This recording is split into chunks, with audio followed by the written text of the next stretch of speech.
Back to my channel. आज हम कुछ प्री बोर्ड परीक्षा 2025 का पेपर जो कि सॉल्व देखेंगे, जो कि सोशल साइंस का है। इसमें हमें क्या है, प्रश्न क्रमांक 1 से 5 तक वस्तुनिष्ठ प्रश्न है, जिसके लिए 1 × 30 अंक निर्धारित हैं। दूसरे 6 से 23 तक की प्रत्येक के लिए आंतरिक विकल्प दिए गए हैं। 6 से 17 तक के प्रत्येक प्रश्न 2 अंक के हैं। उत्तर लिखने की शब्द सीमा 30 शब्द की है। और 18 से 20 तक के कितने हैं, 75 शब्द हैं, जिसकी अधिकतम सीमा। और 21 से 23 तक के प्रश्न 4 अंक के और इसकी अधिकतम सीमा 120 है। सबसे पहले हम ऑब्जेक्टिव से स्टार्ट करते हैं, जिसमें लौह अयस्क निम्न प्रकार का संसाधन है। एक हमारे पास दिया गया है नवीनीकरणीय, प्रवाह और अनवीनीकरणीय योग्य और जेल। देखो, जो लौह अयस्क होता है वो अनवीनीकरणीय योग्य होता है, क्योंकि ये हमेशा किससे प्राप्त होगा, हमारे पास अनेकों वर्षों के बाद प्राप्त होगा। ठीक है। उसके बाद निम्नलिखित में से चावल फसल है किसकी, खरीफ फसल है, रबी फसल है, नकदी फसल है, जायद फसल है। देखो, रबी की फसल में क्या क्या जाएगा हमारे पास, गेहूं। उसके बाद हमारे पास आता है चना। और खरीफ की फसल हमारे पास क्या जाएगी, धान। और धान से ही चावल मिलता है। ठीक है, ये हुआ हमारे पास। अब 1871 के बाद यूरोपियों में गंभीर राष्ट्रवादी तनाव का स्रोत था, कौन था, बाल्कन क्षेत्र। ठीक है, भारतीय जूट मिल स्थापित की गई थी पहली गुजरात में, बिहार में। तो इसका ऑप्शन रहेगा हमारे पास बिहार। ठीक है, अब इसके आगे का, अब हमारे पास बताना है बेल्जियम में सामुदायिक सरकार का चुनाव इस भाषा को बोलने वाले लोग करते हैं। तो बेल्जियम में एक तो फ्रेंच, डच है और जर्मन। उसके बाद सतत विकास इस संसाधन के लिए अधिक उपयोग पर केंद्रित है। इसका आंसर क्या होगा, अक्षय संसाधन के लिए। ठीक है, अभी जो हमारा इंग्लिश वाला है हमने हिंदी में बता दिया। अब देखो, चीनी उद्योग का कच्चा माल जैसे चीनी किससे बनती है, चीनी बनती है किससे, गन्ना से। ठीक है, तो इसका कच्चा माल क्या रहेगा, गन्ना। एक है कैरोल कुपस्की का संबंध किससे होता है, खालिस्तान राष्ट्र से है। ये बताइए किस राष्ट्र से है। उसके बाद संख्या में बड़े समूह के द्वारा अपनी मर्जी छोटे समूह पर थोपना क्या कहलाता है, बहुसंख्यकवाद कहलाता है, बहुसंख्यक का संख्यावाद। ठीक है, उसके बाद कैलोर कुर्पी का संबंध मैं आप कमेंट्स में आप बताइएगा, फिर मैं बताऊंगी नहीं तो। ठीक है, उसके बाद खालिस्तान देशों में सार्वजनिक जीवन में महिलाओं की भागीदारी का स्तर काफ़ी ऊंचा है। खालिस्तान देशों में सार्वजनिक जीवन में महिलाओं की भागीदारी का स्तर कैसा है, काफ़ी ऊंचा है। उसके बाद हमें बताना है कि नागरिकों के लिए सूचनाओं का साझा खालिस्तान व्यवस्था में किया जाता है। सूचनाओं का साझा किसमें किया जाता है, लोकतंत्र व्यवस्था में। ठीक है, उसके बाद खालिस्तान क्षेत्र में अधिकांश श्रमिकों को रोजगार प्राप्त सुरक्षा होती है, कौन से क्षेत्र में, तृतीय क्षेत्र में। ठीक है,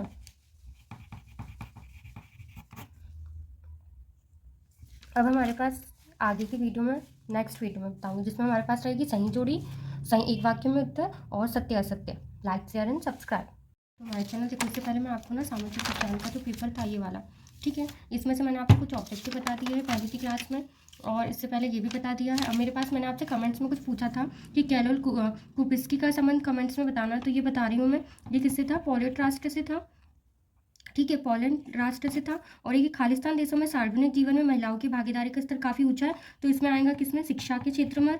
सेकंड हमारा लिख सकते हैं व्यापार के क्षेत्र पर। ठीक है, उसके बाद हमने लिखा खालिस्तान क्षेत्र के अधिकांश श्रमिकों को रोजगार सुरक्षा प्राप्त होती है, तो तृतीय क्षेत्र के। ठीक है, अब इसके बाद हम इसकी सही जोड़ी करेंगे, जिसमें अफीम में क्या जाएगा हमारे पास, चीन। एल्यूमिनियम किससे संबंधित है, बॉक्साइट से।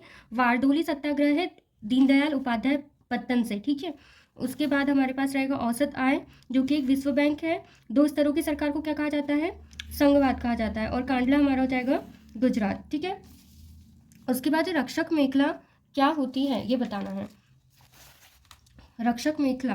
ठीक है, रक्षक मेखला एक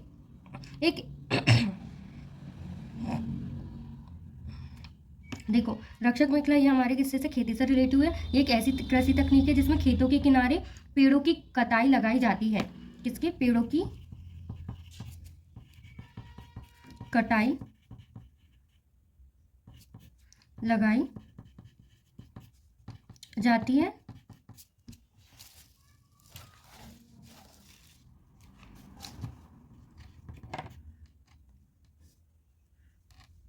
फसलों को हवा, मिट्टी के कटाव और अन्य खतरों से बचाने के लिए।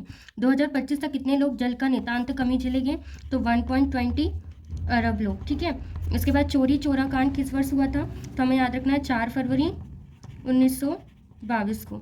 धर्म के आधार पर भेदभाव न करने वाले व्यक्ति को क्या कहते हैं, देखो इसे धर्मनिरपेक्ष भी कहते हैं, और हम इसे मानवतावादी भी कह सकते हो, समाजवादी भी कह सकते हैं, दोनों में से कुछ भी लिख सकते हैं। फिर हमारे पास है लोकतांत्रिक सरकार को वीर सरकार क्यों कहते हैं?